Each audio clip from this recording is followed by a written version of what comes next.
ओम शांति। ओम शांति। आज प्यारे बाप दादा के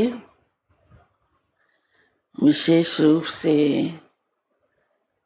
जनवरी मास में 18 जनवरी, जबकि बाप दादा का पिता श्री ब्रह्मा का स्मृति दिवस, अव्यक्त दिवस है 2006 में। उस पर बाप दादा का आना हुआ और हम सबके प्रति मधुर महावाक्य उच्चारे। तो उस घड़ी बाबा ने हम बच्चों के कौन से स्वरूप को देखा होगा?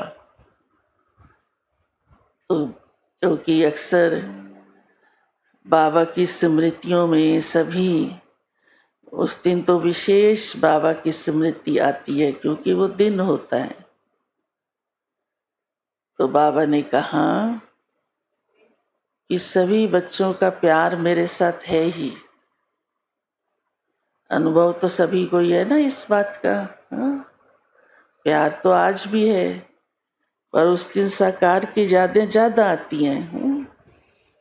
चाहे किसी ने साकार को ना भी देखा हो, आप में से तो कोई भी नहीं है जिन्होंने साकार प्यारे बाबा को देखा हो।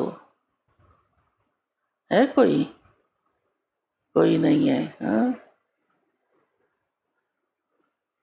लेकिन फिर भी क्योंकि बाप और दादा दोनों की पालना हम बच्चों को मिल रही है। अव्यक्त पालना भी ऐसी है जो साकार का भी अनुभव करा देती है। कभी किसी को मिस फील नहीं होता। हर एक ऐसे समझता है कि बाबा तो मुझे बहुत अच्छी तरह मेरा ध्यान देता है, मेरे को मदद करता है, पालना करता है। फिर भी बाबा ने कहा 2 प्रकार के बच्चे हैं। एक है लवली प्यारे, और दूसरे हैं लवलीन, माना प्यार में समाये हुए। तो दोनों में से ज्यादा कौन? तो बाबा ने दोनों की विशेषता सुनाई है, लवली की भी और लवलीन की भी। और बाबा यही चाहते हैं कि मेरे बच्चे सदा लवलीन रहें, माना बाप दादा के प्यार में सदा समाये रहें। प्यारे तो हैं ही, प्यार में तो हैं ही, लेकिन जैसे कोई चीज़ लीन हो जाती है, भक्ति में भी इसीलिए लीन शब्द कह दिया। 1-2 में समा गए, समान बन गए। तो इतना प्यार बाप दादा से कि सदा उसी में ही खोए रहे। तो आज वो बाबा ने विशेषताएं, निशानियां सुनाई हैं, और उसके लिए बाबा पुरुषार्थ सुनाते हैं। आज विशेष बाबा ने कहा है कि इस समय आपको सेरेमनी तो मनाते हो, कुछ भी होता है, लेकिन अभी सफलता की सेरेमनी मनाओ।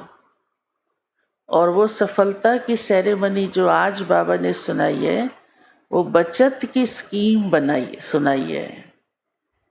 बचत सभी को अच्छी लगती है या नहीं? या बचत होने की जरूरत ही नहीं है? लौकिक में भी देखो, बचत करने वाला व्यक्ति बहुत समझदार माना जाता है।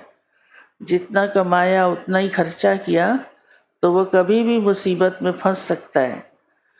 तो बाबा ने आज हमें सूक्ष्म बचत, बाबा तो स्थूल दुनिया की बात नहीं करता है, वो तो दुनिया में लोग बहुत होशियार हैं।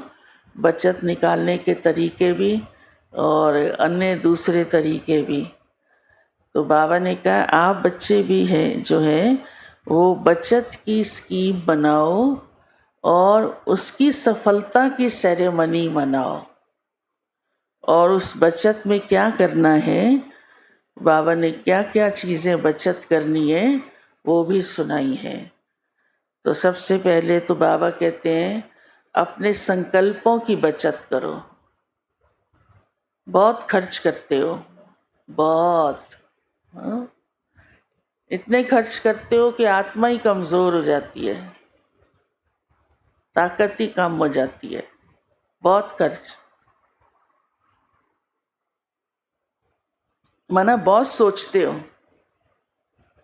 और जब बहुत सोचते हैं ना तो वो सब क्वालिटी का नहीं होता, उसमें बहुत व्यर्थ होता है, नेगेटिव होता है। तो नुकसान कितना हो जाएगा और बचत भी क्या होगी। समय पर फिर जो बात हमें याद आनी चाहिए, उसमें शक्ति होनी चाहिए, हम उसका निर्णय ले सकें, उसमें फेल हो जाते हैं। फिर बाबा समय की बचत कहता है, बोल की भी बचत कहता है। ये हमारे रूहानी खजाने हैं, क्योंकि पुरुषार्थ ही यही है। जो बाबा से हमें मिल रहा है वो सब बढ़ेगा भी तभी, अगर इस पर नहीं बचत करेंगे तो बढ़ेगा भी नहीं। तो बाबा इस कारण से हम बच्चों को ये बात कहते हैं। तो बाबा ने कहा क्योंकि आप विश्व कल्याणी आत्माएं हो, सिर्फ स्व कल्याण तक की बात नहीं सोचो। और वैसे भी अगर स्व कल्याण ही नहीं करना जानते होंगे तो विश्व कल्याण कैसे कर सकते हो? हाँ, नहीं कर सकते हो। तो ऐसी शिक्षाएं आज प्यारे बाबा ने हम बच्चों को 18 जनवरी स्मृति दिवस के अवसर पर कही हैं।